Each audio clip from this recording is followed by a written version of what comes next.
Day record on. Okay, you forget. Oh. Dun, dun, dun, dun. Okay, did you get the little accept the recording button on your end? No, it just says recording. I guess it. Oh, okay. Okay, awesome. All right, so you've been Yeah. squire So from 88 to 91.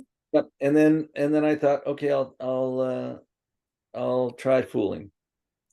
And I had this idea, I guess from looking at Jeff Parker, that what I wanted to try to do was do an inversion of the team kit. So I made myself a kit. So our kit was modeled on the Headington Quarrymen and designed as a classic, inexpensive kit.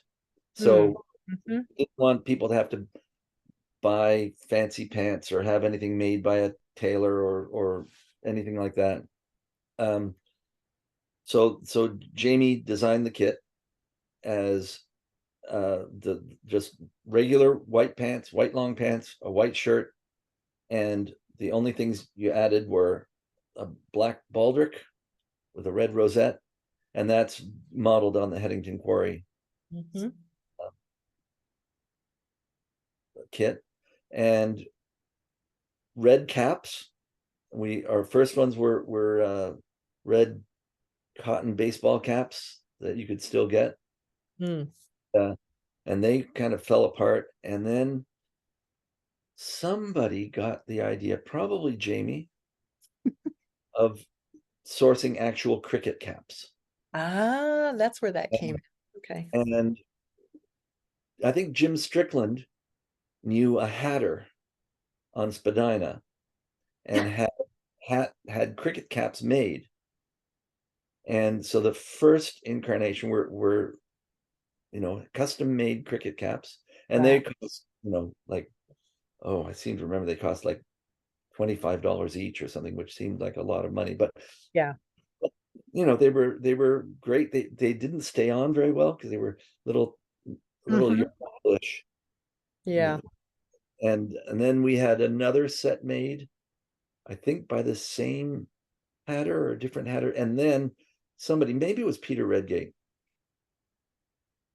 No, because he wasn't on our team. He wasn't on the team. Anyway, somebody said, "Well, where do people in the UK get cricket caps?" Right. We stumbled on, oh, I forget the guy's name. But anyway, a hat maker in Wales who supplied caps to many of the professional teams. I think the Welsh national team, and oh, I think his name was Jeff something. Anyway, and so we ordered them from him, and they were great. And we ordered several times from him, and then I think he went out of business or retired, and now we get them from someplace online where you can just Right. get. Right.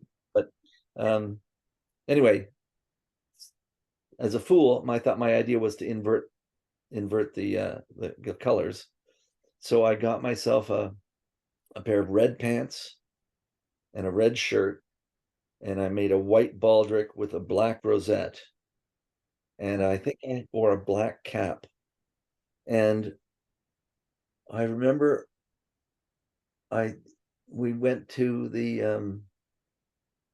Gilbertsville tour with the Binghamton Yeah. men, and I trotted this out, and I remember Peter Klosky.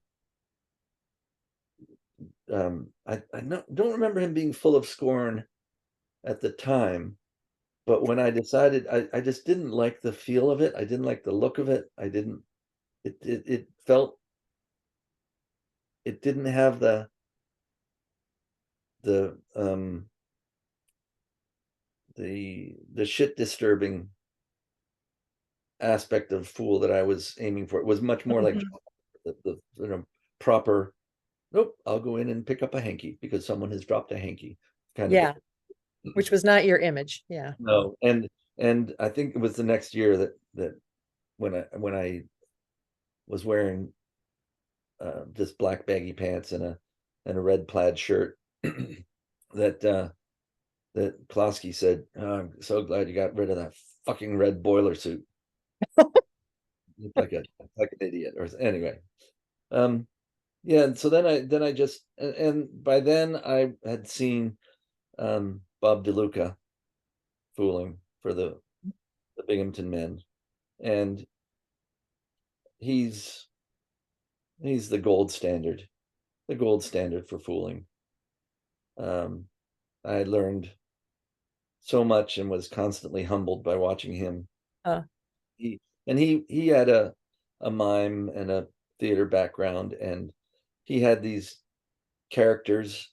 He had a bag of masks. He had what did he call him? The Mean Man. The Mean Man was this guy with a mask of a guy with a little stubby cigar in his mouth, and he had this uh, like a tomcat, and he would yeah. and So he had what was it about fooling that he did really well? From your perspective now, looking back on it. so many things.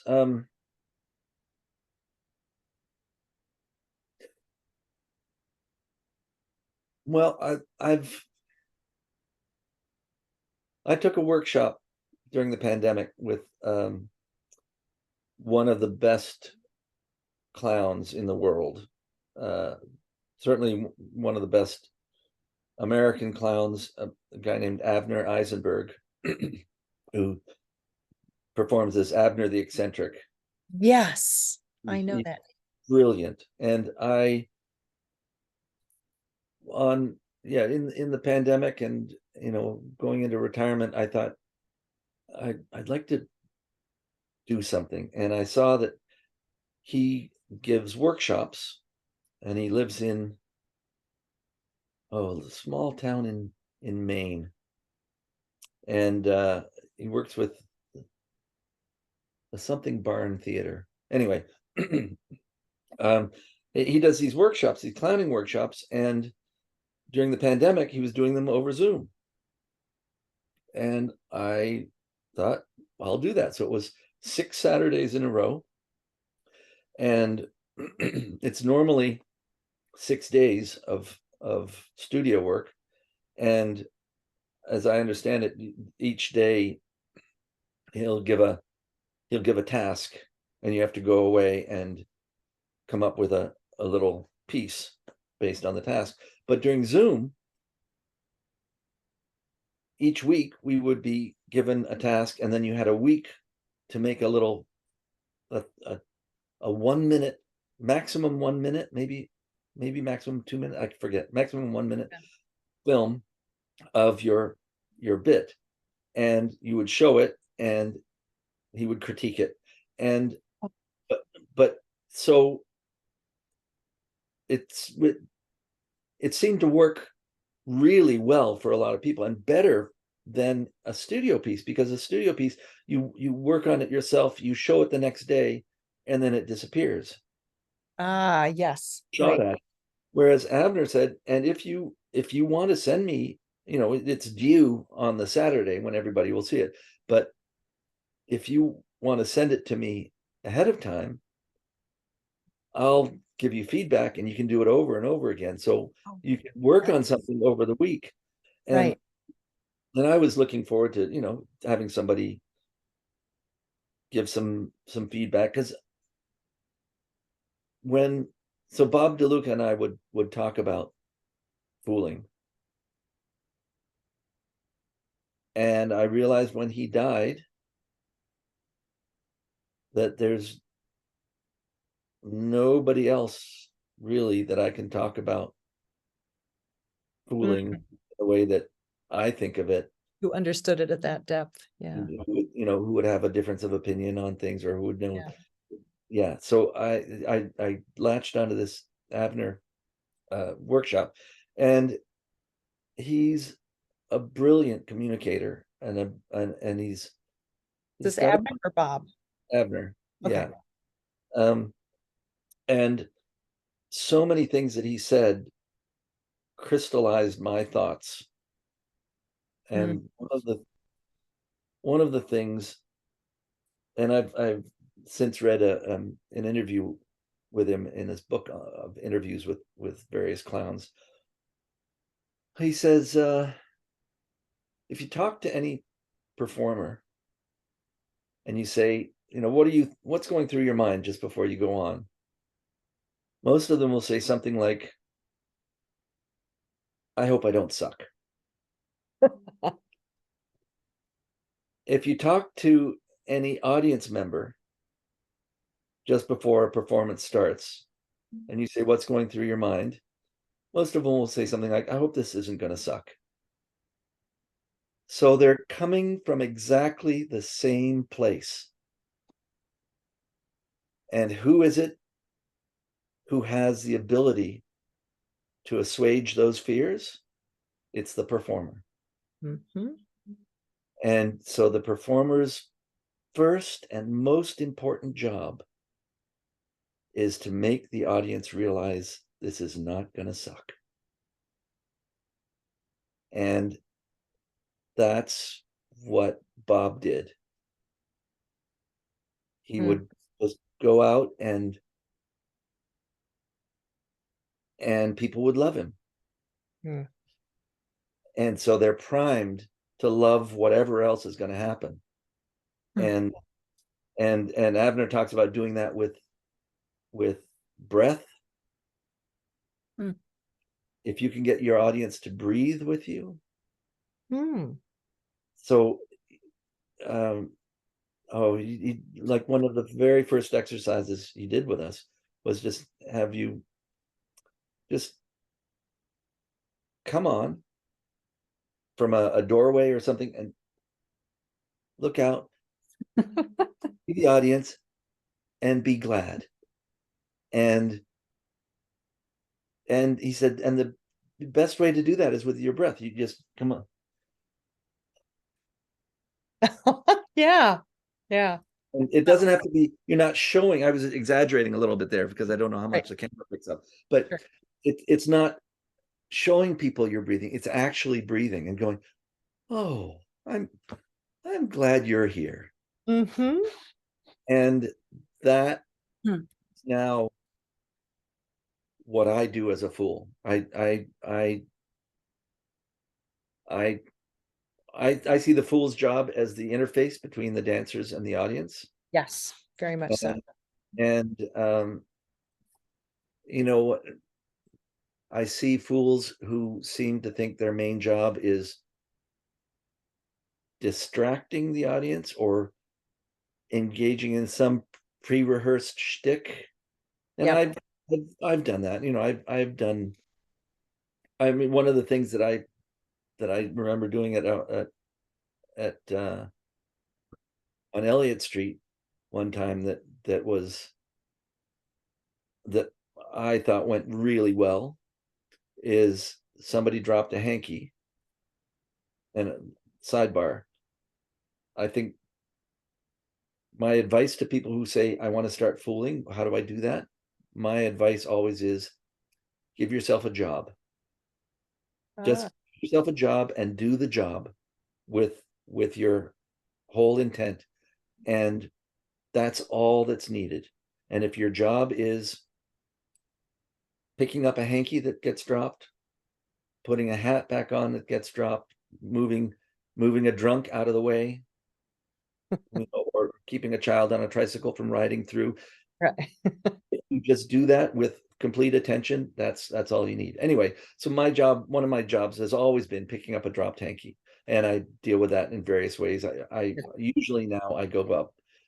If somebody drops something, I usually go to, again, to connect with the audience. I usually go to somebody in the audience, often a child or an adult if I'm just playing the reverse, and say, did you see who dropped this? And they'll point to somebody in the set, and I'll always get it wrong. Right.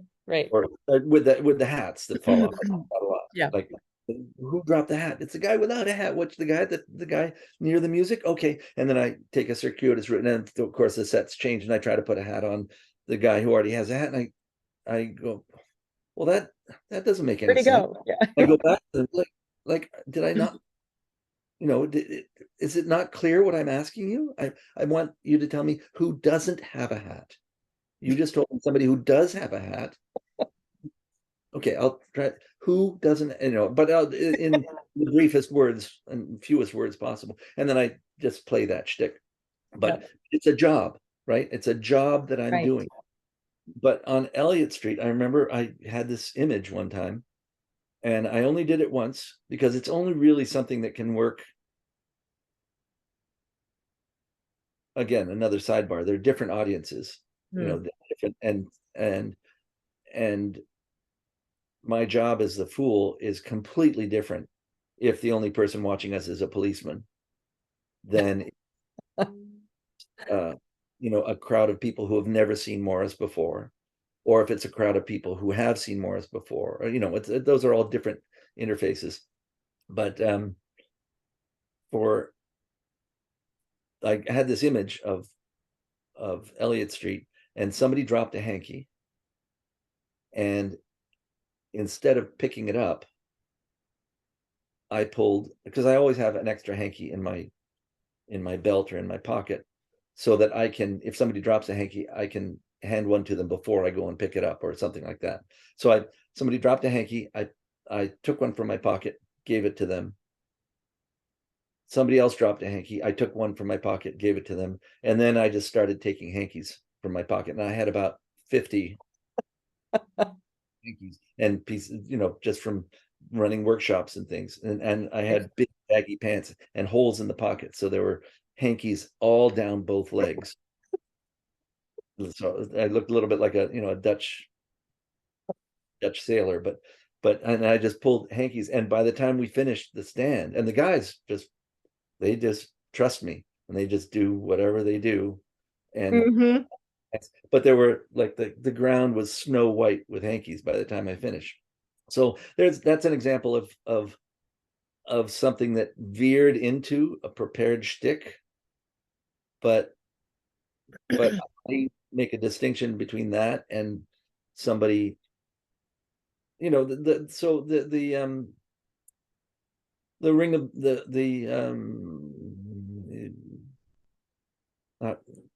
Half Moon. Half Moon, yeah, Half Moon, and their epic fooling stories. That, I think that's wonderful, but that's a completely different kind of fooling. That for me, that's more a performance, a designed, rehearsed performance that goes along with the sword dancing, and it has to be so rehearsed because the swords and in and out and stuff. And Right. yeah, that's that they're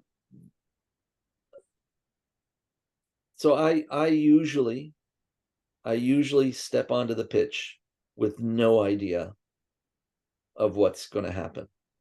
I was going to ask about this because the story you told on Elliott Street was not the one I thought you were going to tell. So I need to share a story of one of my favorite John Mayberry fooling moments on Elliott Street and how it has lived on in our family at home here.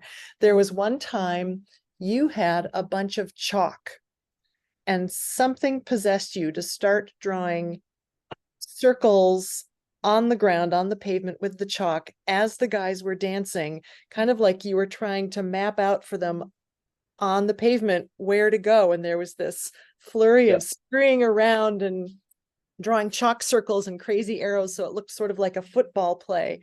And we were laughing so hard. And my younger one, Alex, was with me. And to this day, when we talk about our Morris dance friends and we're talking about the various fools, and we'll say, that was John Mayberry. You remember which one he is? And Alex will say, and I'll say, the chalk circles. And Alex will say, oh, yes, that one. Oh, he's my favorite. And it just made me wonder, what's the balance of planning and spontaneity that's there? Did you come with chalk in your pocket thinking, I'm going to do a chalk thing and I don't know what it is? Or yeah, I definitely came with I still have chalk in my bag. We had a lovely dance out on Saturday, our first in a long time, and it was great. And I hauled the chalk out at some point. I did not do any drawing on the circle. I ended up just tossing it down the center as if it was a marker for a bocce set or something. Right, right. But yeah, and so I do I used to do this more than I do now. You know, I'll see something. I used to kind of go through the dollar store or a toy store, and you know, I'd see all these things that, you know, like a squirt gun or whatever. And honestly, I didn't use them very often, but I I have some basics. Like, so there's some basics that will always work, like a ketchup squeeze bottle full of water. Like on a hot day, that's like a no-brainer. The chalk has worked so well, so often. Um, but that was probably not the first time I'd done chalk. I mean, one of the other things is that the Toronto Morris men, uh, well, there are different teams have different self-images and different ideas of what they do and what a team is. I'm going to let that ring because that's my mom and I don't need to talk to her right now, but want to leave a message. So, Hi, Mom. um, but there are some guys on our team, and there are certainly other teams whose reason for existing is to go to ales and to show off for other Morris savvy folks. Mm-hmm. That's not my idea. I often tell this story, make the analogy of a dentist. What does a dentist do? A dentist does dentistry in their office with their patients, and that's what a dentist does. Mm-hmm. Every once in a while, it's really fun to go to a dentist's convention where you can talk to other dentists about running your office, where you can look at the latest, how somebody's doing some new kind of dentistry. You can just have some beers with other dentists and not even talk about dentistry, but you know, have this kind of bond. Mm-hmm. But that's not dentistry. That's a dentist's convention. Right. For me, Marlboro is not Morris dancing. Marlboro is a Morris dancers convention with a little bit of Morris dancing on the side. Interesting. Yeah. So almost anything I've ever done on Elliott Street, I've done with the guys in real performance. Yeah. Except the hanky one. The hanky one is a large scale thing. You know, and there's some things that are like I've often done for a few years I did a thing with tape. I would have some I think I had a roll of red tape and I just started trying to tape the guys up while they're dancing, you know, Mm-hmm. like hat on, or and then when they did a final rounds and you know, and ring it all in, I managed to run around about 3 times while they're doing it and circle the whole team with red tape, and so they were all taped together. And I'm not sure I would do that in a regular performance. It needs kind of a crowd energy to do that. Right. Right. I wouldn't. I don't know about wasting the tape, but So somebody once said to me, and I credit this to Rhett Krause in my memory, though he doesn't remember saying it to me, that to be a really good fool, you needed to first be one of the stronger dancers in the set, I so think that you that would always understand how to interact and how to move in such a way that you didn't disrupt the dance, but came just really close to doing that. And what do you think about that? yeah, no, I agree completely. That's if you're going to do any in set fooling, which is absolutely possible now. And I'm not as good a dancer as I used to be. So I don't do that as much. You know, I don't want to take a chance on a gamey ankle going down when I'm trying to, Right, right.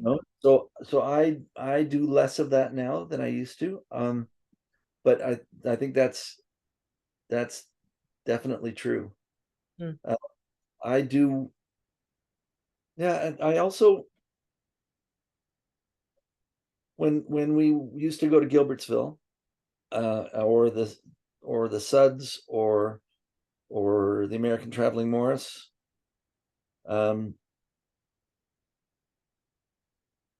I would, or when we well, yeah, trying to say two things at the same time. One thing I want to say is that that's one of the reasons why I never fool another team. Ah, yeah, Like yep. I know my guys. I would never, like, I do a shtick that I've done for years where I pretend to pull a pair of frilly underwear out of the back of somebody's pants while he's in the set. It's just a gag. Mhm. And the way where that came from is when the late David Perry died. He he was famous for wearing colored underwear. He would get them from Marks and Spencer's, and he just always wore colored I underwear didn't before know. before many people did. But with the PLS or changing, Dave would always have purple paisley underwear and like jockey. I love it. And when he died, his widow Caroline came to me one day and she said, "I've got these underwear of David's. They were like two purple pairs and a black pair and a striped pair." And she said, "Ah, can can you do anything with this?" And I said, "Can I?" So I carried David's underwear in my fool's bag and Oh, used them in numbers of ways. And I'm sure he would be so pleased. yeah, no, it just tickled me every time. I think I first started.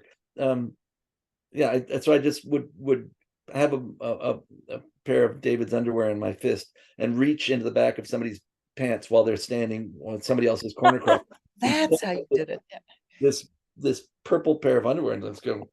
Like, Gosh, I had a laugh, and then I'd try to hand them back, or if that person had dropped their hat, I'd put them on his head or what. So that's where that shtick came from, Mm, right. and I think I still have one pair of David's underwear left in the bag, but I've also collected when I was with Great Circle in Sidmouth. There was a that was the team that was put together from the young guys from Toronto Morris Men and Newtown, and Hmm. went to Sidmouth because Toronto Morris Men got an invitation. We managed to finagle an invitation, and we didn't have enough guys to Oh do it. no. And Oh, instead of packing it in, Stefan got together with some of the Newtown guys, and so it was Gus and Stefan and Jacob, and yeah, and I was the one old guy, and I went and fooled with them, and wonderful. and I think I had a pair of underwear on my head. Yeah, I think I had a pair of black underwear that then, and there was a gal with one of the clog teams, and she came up to me and she said, oh, we also had these little buttons, the Great Circle Morris buttons, and we didn't have very many, so they were sought after. Ah, And collector's item. this one Yes. gal came up to me and she said, would you give me a button if I trade something for it? And I said, depends what the trade is. And she held up this pair of incredible frilly pink underwear. And absolutely. And so I've got this pair of pink underwear that Wonderful. but Alistair Brown told me that one of the local Morris dancers where he is in Cornwall said, I think maybe was starting to fool, and he said, "Oh, Alistair, I watched on YouTube. There's this Morris fool who does this great thing with he pulls underwear out of people's pants, and it's on YouTube. And Alex just said, "Yeah, that's my buddy John Mayberry. I know him." Oh, wonderful. You're famous for it now. But anyway, that kind of touches on a number of Yeah. leads towards fooling. And what I find I do, this was the second thing that I wanted to say, I was trying to say at the same time, is fooling with. So I was often in a situation where Bob DeLuca and I were both fools on the same dance out. Yeah. Almost always where Bob was the lead. He's the top dog. Yeah. Because with the host team, and he'd been fooling longer than I, and Yeah. his style of fooling is always large and performative. Yeah. Mine is often like I say to people, if there's nothing for me to do, I don't do anything. I just, there are times when people just want to watch the dance. Mm-hmm. Mm-hmm. And, and they don't want, anyway, especially if it's not interesting or fun or well thought out, or it doesn't add anything to the experience. So, I'm perfectly happy to sit and watch Bob do something. Also, he doesn't speak. He doesn't announce, or he didn't announce as a fool. Whereas I've got the vocal chops that I often would, and an ease with making stuff up on the spot that I'm often, and I struggled with that when I first started fooling, because I want to be the subversive guy, but I'm kind of, I don't know.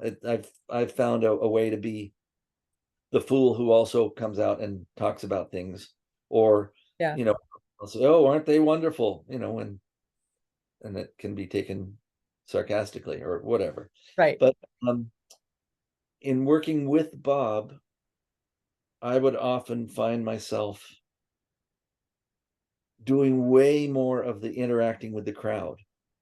And so now, as I don't dance as well as I used to, I do that more. So I'll just go up to somebody when the guys are dancing, and I'll just go up to somebody and say, and this also taps into the Abner advice.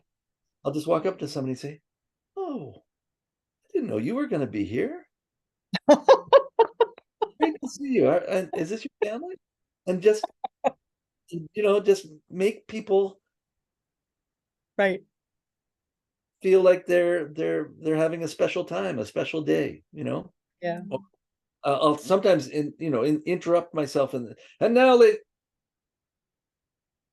were you here before? I didn't see you here. Oh, sorry, I've got to, but I'll talk to you later. And Yeah. sometimes people go with that, and anyway. But I learned to do that from Bob, because if he's busy doing something, I would just go and I'll just go and sit down beside a family and say, "What? Well, you guys have the best seats. I don't know why I'm up there. This is way better. This is way more comfortable." And where are you from? And just and people see that, and I think connect with us through that. Yep. There's Bob. What was that a photo of? Can you Photo speak of Bob. I'm showing John a photo of Bob DeLuca. Yeah. Yeah. One of his characters. Yeah. Yep. Great. So I'm thinking about the ale these days, and you don't see much, if any, fooling among younger dancers or younger teams. Has anyone ever approached you with interest in learning how to do this, or is it just sort of falling away from people's image of what's part of a Morris performance? Yeah, I don't know. I know again, my memory, Chris dances with Newtown. He inherited all of Stryker's Fool's stuff. Oh, Jake Stryker used to fool yeah. in his own way, and Chris. We'll Anyway, find out. Yeah, that's all right. he fools sometimes. Mm-hmm. Yeah, I've the one time I didn't. After I started fooling with the Toronto men, I stopped dancing in regular kit. Like Mm. like even if I'm in a set, I'll dance in fool's kit, and I'll just Yeah. I'm a fool. The one time I didn't was the first time I was invited on the American Traveling Morris, Mm. and I knew, like I did not presume that I could fool that team. So my first ATM, I was in ATM kit. Yeah. That was really kind of fun. That was the first time in years that I danced in kit, just a foot soldier, just doing Right. the dance. Just in the set being a regular dancer. But I sussed it out with mostly with Bob, and said, can I? And then there were ATMs where Bob wasn't on, that I, or days when he wasn't there and I could fool. But there have been numerous times on the ATM where Bob DeLuca and me,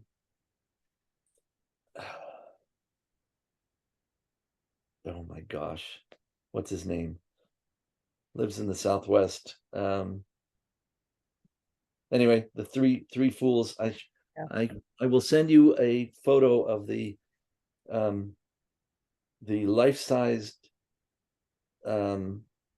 lumberjacks, the life-size marionettes that Klosky made of the three of us. Wow. Oh my goodness. Wow. Okay. Just Yeah. gone. Need to see that. Yeah, so with three different fools, Mm. you really you have to find your place in the pecking order, Right. and And you're sorting that out on the fly, I'm sure, as things are and happening. my niche always was talk to the kids, talk to, I still do this. I pick up a pine needle or a piece of gravel, ostensibly because it's going to be in the way of the dancers. Right. Pick it up and then realize it's something valuable, and go around to the kids to see if any of them have lost it. And then just see what they do. Yeah. Usually they say, no, I don't. Did you? And some kid will say, yep, that's mine. I say, okay. And I, or I'll say, I don't know. Right. Or Right. if, yeah. I have a question. Yeah. Not being a real Morris person myself, when the team is dancing and you are interacting with bits of the audience, is the audience's focus on you or the team? It Or depends. I think for a big crowd thing, like I'm working with tape, or if I'm pulling underwear out of somebody's, or if I'm asking somebody whose hat this is and I'm trying to put it on, I think it's on me. But I'm constantly aware of the danger that could, I'm constantly aware that I couldn't be doing it if the dancers weren't doing what they were doing. That's what I was going to just say. Yeah. You can't have one without the other. Yeah. Yeah. I've done, I don't know, it has, some of it has to do with focus and intent. If it, for me, it has to be, the audience has to believe, and I have to believe, that the most important thing for me is to get this hat on the right person. Mhm. you know, and there's some sort of a little bit of apology of maybe getting in the way of the dance, but it's important to do. Whereas, Yeah. you know, if I took somebody's hat and went over to the side and started to pull a rabbit out of it, that would be different. Yeah. That would be, look at me, don't look at the dance. Mhm. When I do something with, like, if I pick up a pine needle and go to a kid, I'm honestly only intended on interacting with that one kid. And if somebody across the set looks at me, I think it's still in the context of, I don't know, that my intent is to keep the space clear for the dances. Like that's my goal, Right. Mhm. you know, incident. So yeah, I and th- these clowns in this book I've just read of interviews with I think about 20 of the really well-known, well thought of clowns. They all talk about uh, how failure is fine. Like that's how you learn stuff. And there's one gag that I planned for New Fane one year, and it didn't work. The Ah, the prop, the intended effect didn't happen. oh no. Nobody watching knew. And I think even only one of the guys was in on it. Huh. You know, he apologized later, but I said, no, it's not your fault. I didn't set it up right. And I still have it in my brain to try to do it sometime.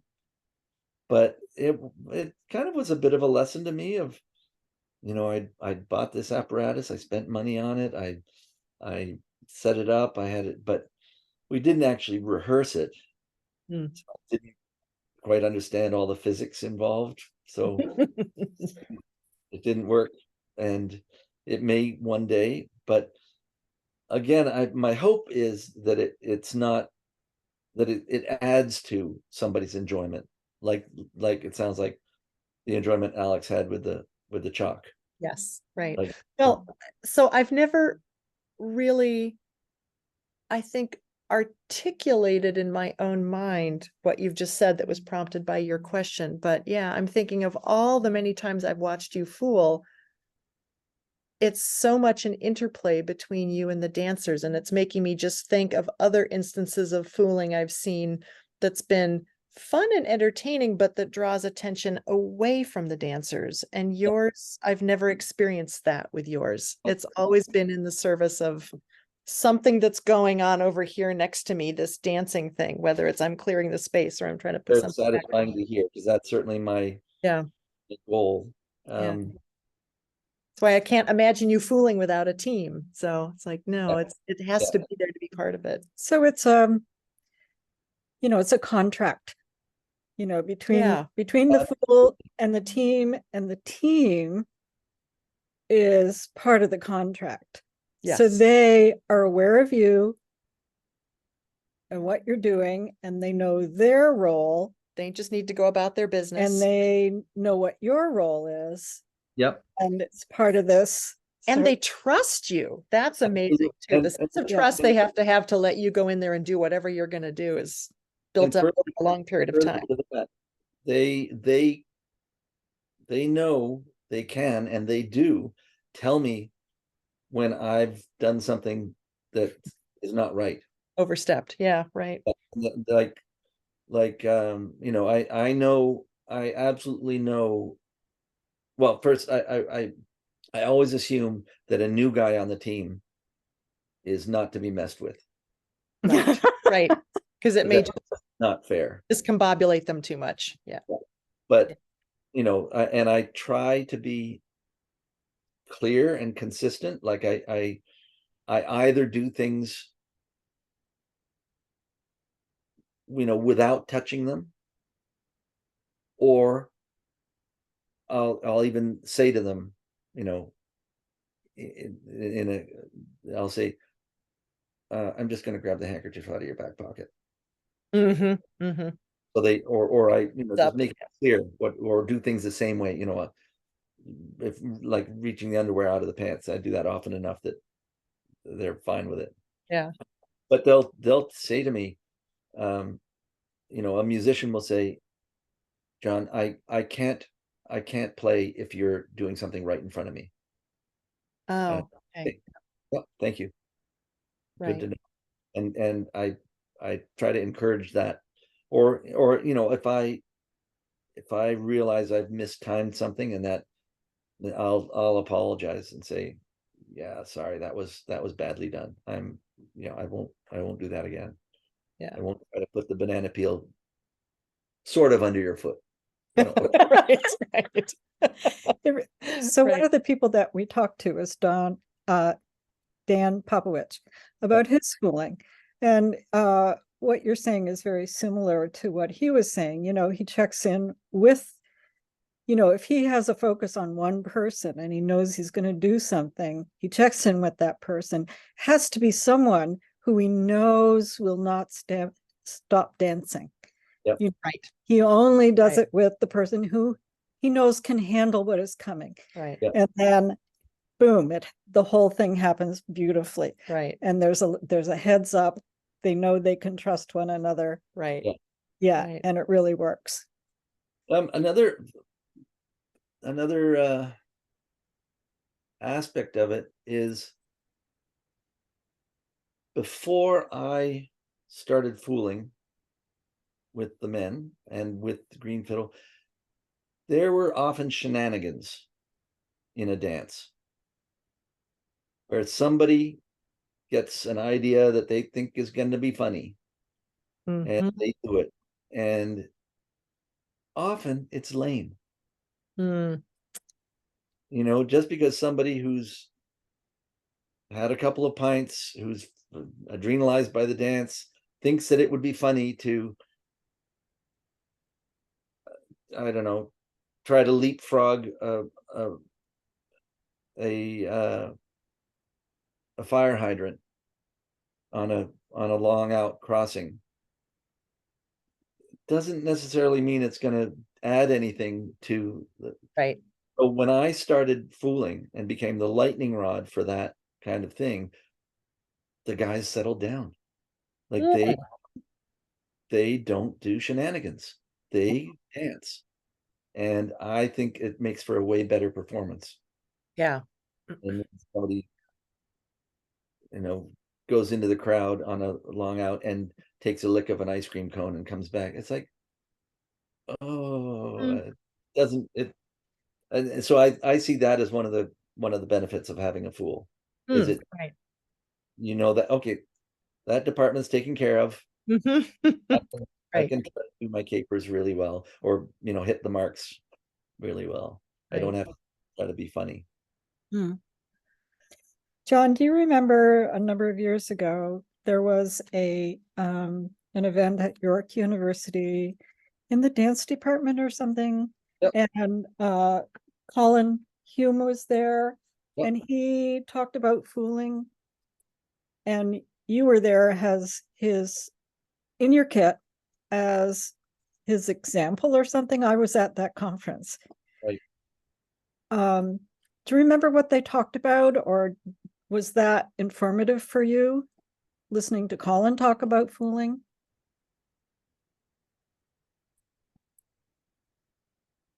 I don't remember. I think Okay. it was. I think that may have been one of the first places I heard articulated the. I don't know if this was Colin or there. It might have been the guy from Vancouver. Anyway, but I remember at that conference hearing a lot about the parodic origins of Morris. What was that word you used? Parodic, parodies, parodying. So I think I think it was Colin that was talking about why the dance figures in Morris dancing are the same as the dance figures in English country dancing, because there were these were the rough-hewn making fun of the people in the big house and doing it in, you know, their heavy boots and rather than the dance slippers and organza gowns and things. That's what one thing I remember from that conference. I forget if it was, I think it was him who was talking about that. So I now, when somebody asks me, you know, what is this about, or what, I obviously can talk at great length because I know so little. But one of the things that I often say is that nobody really knows much about the origins of the dancing. There are a number of theories, and it's not even necessarily true that one of them is more right than any of the others, but there are definitely threads of historical development that have come together in what we know Morris as today. And one is the idea of parodying the upper classes. One is the idea of performing for money when you're either the low time of the year when there's no farm work and food and money is getting scarce. Right. So, you know, you go up to the big house, and then there's also the sort of Marxist exploitation of labor thread that if you give your workers a big party with lots of food and drink at the worst time of the year, they're less likely to start wondering how come fires are burning so bright at the top of the hill and we've got little to eat and little to burn down here. Right. There's the you know the Lord of Misrule, the ritual inversion of the social order. So, you know, these folks who usually are working the plow are actually the ones performing and right. Or in disguise, right. Or the man woman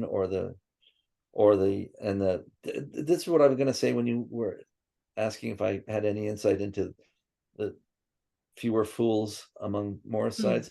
We're seeing fewer characters too, and you never see a Betty. Right. But we had when I was squire, I think, I really wanted there to be a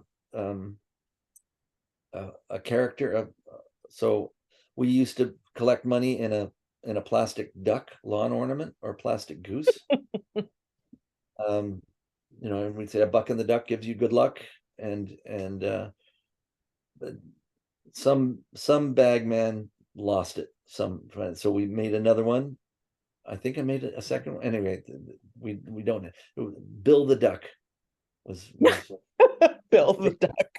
Great thing about Bill the Duck was that not everybody is comfortable going around with an upturned hat, but everybody would happily walk around with a plastic duck. With a duck. That's in the say. There's some interesting psychology there, right? Yeah. Right. Something in the duck, you know. Right. So yeah, it's on my list to make us a new bill, but you know what? You can't find them anymore. They're now vintage items, plastic lawn ornaments. You can find flamingos, but that's about it. And it's not the same. Yeah. Anyway, so I thought of developing a character. This is also based on the Beaux of London City had a hobby horse. They would have it was one of those sort of like the Pine Woods Men, you know, it looks like you're riding a horse with the legs down the side, except the Beaux of London City, they had a guy in a bobby uniform and a bobby's, you know, a small bobby's hat. who would go around with the duck and or with the hobby horse. And I think their hobby horse took money in through the mouth, which is Oh, okay. Yeah. So it was actually Doug and I, because it was when Doug was working in the prosthetics world. Yeah. So he had access to hot melt plastic and all that kind of. So I charged him with coming up with a thing. So I wanted, again, we're urban. Our kit is designed to be, you can carry it in a little bag, put it on when you get there, and all of a sudden you're a Morris dancer. You don't have to wear brown knee breeches and Right. green floppy shirt. Anyway, Right. so my idea was to have I got an inner tube and made a skirt for it, so you could blow up the inner tube when you got somewhere, and you wouldn't have to have this. And so I charged Doug. I bought a second Bill the Duck and asked him to mount the head on the front of the inner tube and the tail on the back of the inner tube. And so he came up with these, nylon straps and plastic form-fitting thing, and it was great. And we made the little legs with bells on it. And Do you have any pictures of that anywhere that you probably, can share with us? If you find one, send it our way. yeah, I'm sure I don't have any digital because it's pre-digital, Right. but it was good. What it often does, what a character like that often does is gives the ability for somebody who's either past dancing or whose dancing is not really up to snuff, Mm-hmm. to have a role. It's my And job. so, yeah, so we, although I did find that not everybody is a successful. Right. We called her the Duchess. Not everybody was successful riding the Duchess, because you have to be willing to go out, and also there was just sort of on the same note as whether the F still belongs in the name, modeled on some old style hobby animals. It could look kind of phallic. This Yeah. and a lot of the old ones did, Yeah. with a little tiny pokey head coming out the front, and you have to look Yeah. at it, it's a duck. So Right. and somebody who's skilled at walking the line could use that to goose a dancer, but Yeah. we never had any, and I never played the Duchess because I was fooling by that time. Yeah. But yeah, I still have this idea of making a hobby horse. I think I like the ones where it's the hood with the wooden clacker out the front. Yes. Yeah. Put money in. Yeah. But I've yeah, we don't have critical numbers now. We have a hard enough time getting enough guys out to dance. Right. Right. But So let me what else do you want to know? bring us back. We've been talking happily here for over 2 hours. I could happily chat with you for many hours, but for the sake of the interview, I have one more question to bring us back around to, and that's just thinking back on the ale.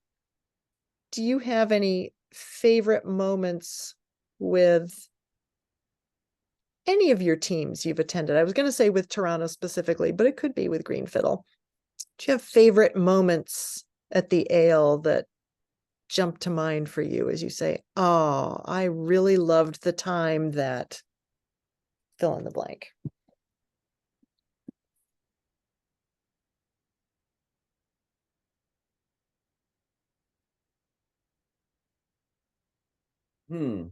There are so many great memories, not all of which are suitable for public consumption. Sure. Um, I I used to really love taking my kids to the ale. Yeah. Um, I I I would, yeah, the number of times I took my both my kids or one of my kids to the ale without Lori. Mm, mhm. And I was conscious of the fact that I was a Morris dancer before she met me, and I wanted to stay being a Morris dancer. And as family and kids and all other personal family responsibilities came up, it was it was for me sort of a badge of honor that I could keep doing it without burdening her in order for me to keep doing it. So Mhm. I that's why I would go without her to the because she wasn't a dancer, wasn't interested in coming, and so for me to go, that would have been leaving her with the kids Right, for, right. for days. So I would say, no, I'll take them. And Yeah. so um I think there were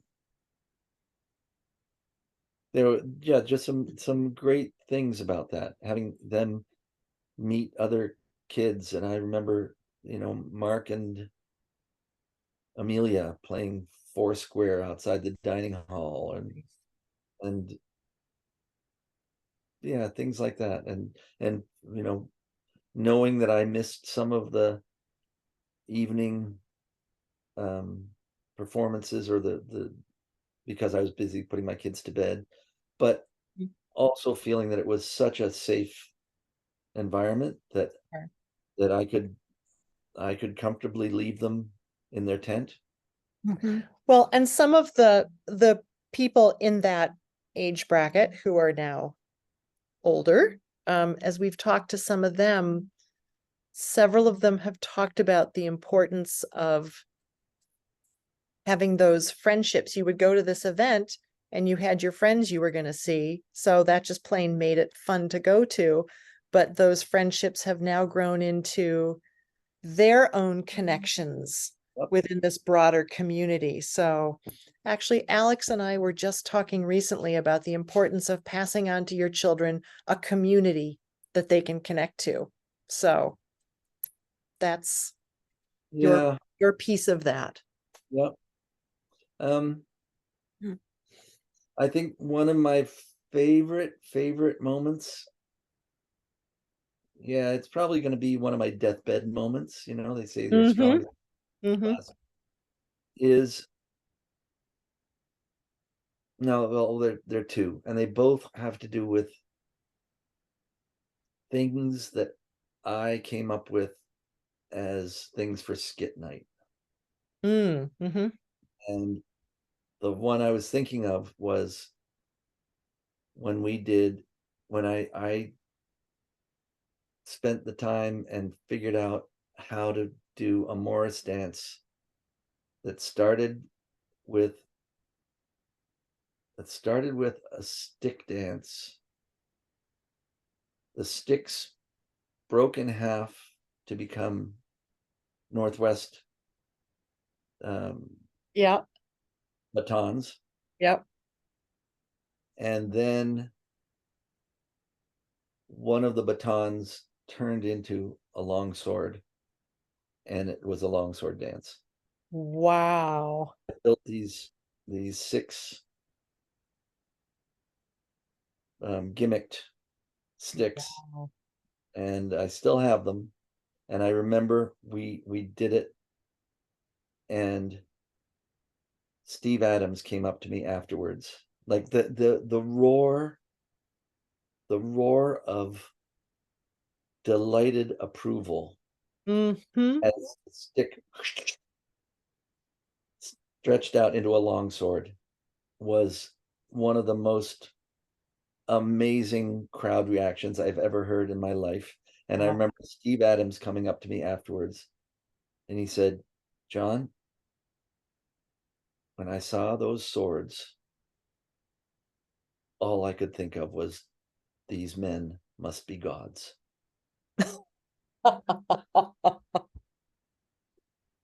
And a number of other people said, yeah, we saw you do the stick dance, and then I think there were 4 parts to it. Anyway, they said, oh yeah, too bad they can't turn the sticks into swords. They did.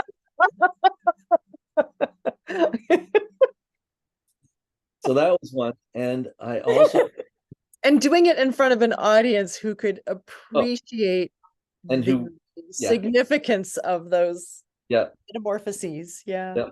the other one was it's another incidental Doug memory. I mean, Doug plays a part in it. So Clyde and I got this idea because for a number of years I had these ideas of what to do, and maybe I'd been looking at archival footage of Morris dancing, and I thought, oh, wouldn't that be cool for skit night? And I still might do this someday if I can figure out the glitches. Yeah. But to say, we recently found an old film of an unknown Morris dance, and we learned it off the film.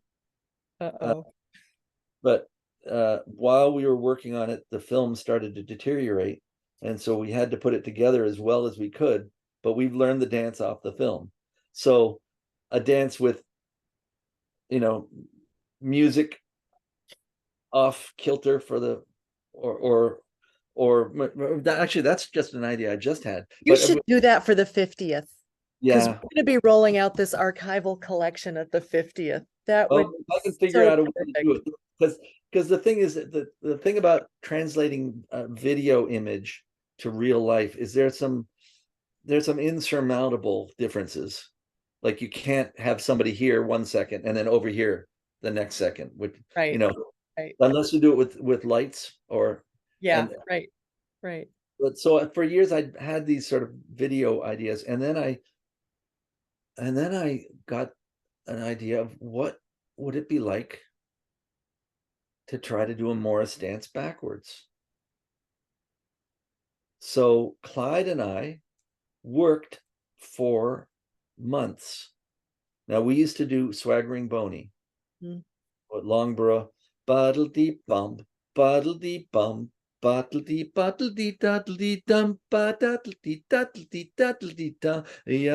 And so Clyde and I worked on how you would do things in reverse. So we learned to do backwards galleys. We learned to do backwards punches. And Doug was working with us, and he was going to be our musician. Right. We would dance foot up, first chorus all the way through, and then Doug had taken the music, written it backwards. I was just going to ask, right? Is the music for play the tune backwards, and we worked it out, and we were gonna do it. One of the as musicians, you'll understand it's different, because we weren't going to be dancing to the recording played backwards. We were going to be dancing to a musician playing the notes backwards. So if you think about ba, ba, there's a b and a ah and a nothing. If you were dancing to the recording, it would be up, no, and the step would be on the up, on the end of that note, right? If you were trying to mimic a video recording and a sound recording. So we had to make peace with the fact that no, he's going to be playing the notes ba, ba, and we're going to be dancing on the b of the note. So, but anyway, so we got it all, and we were happy with it, and we even worked out that we'd walk on, we'd do the dance, we'd stop, and then the music would start and we'd back up from where we were and we'd walk off backwards. And we hadn't quite figured out, again, this is, I didn't figure out how, and maybe if we did it again, I would, how to have, what we did was, well, you do a jig, so it's a double jig. You do a jig, you put your hat down in front of the musician. Mm-hmm. Often people drop the hat. To do that backwards, we'd have to have the hat jump up into our hand. Oh gosh. And couldn't figure that out. So we were careful to place the hat on the ground and pick it up. And anyway, so then the day we're leaving for Marlboro, Doug comes down with the flu and couldn't go. That stinker. Yeah, I think it was I don't think it was a work thing. I think he got sick and he couldn't go. And He never gets sick. we were like, Oh. oh, what? And so when we got there, I had a word with Jan Elliott. And she said, I can do that. So she's a whiz with, she wrote out the tune, learned it, and she played it for us forward and backward. Wow. And again, it was such a crowd pleaser. It was again, it was a slow build because we just set it up. We were doing this jig, and they'd seen us do that dance before, and you can see people's attention wandering, like, why, what are they doing? And then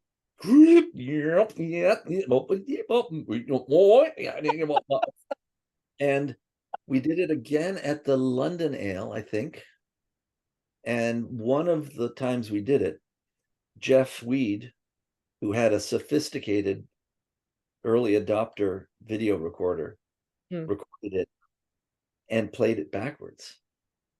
And it's amazing how good it, I mean, the weight's all wrong, right? Right. But the motion, and there were a couple spots, oh, right, that shouldn't have been that way. That must have been so satisfying. So those are two of my favorite memories. And well, that is especially marvelous because we are interviewing Jan on Friday.